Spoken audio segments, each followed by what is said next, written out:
Hi guys, mag-harvest ako ng opo. Yan, ang haba ng opo guys. Ang haba-haba mo talaga. Ilang inches ka? Grabe nang isa pag ito dayo. Yeah! Opo. Ay, Kumain kayo ng opo guys. Ang daming benefits ng opo.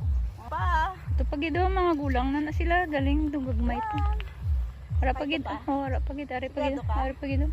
Pwede na pang-arbison day kay ano na magulang na may sila na blabag wow. Alright, tatlo. Oh, ara pag ito. Isa pa. Ara pag ito. Ara pag ito kay bang iyang ano.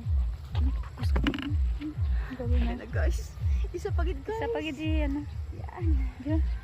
Kapag maitinanim, may aanihin ka talaga guys. Parang ano mga bago na. Bali, alam nyo, pangalawang ano na to, pangalawang bunga na to. Ne, katatlo na na. Ay, karatlong bunga na to guys. Alam nyo yung upo, makaapat na bunga o limang bunga, basta maalagaan nyo lang siya ng mabuti. Gabalik-balik lang. Okay guys, thanks for watching, bye.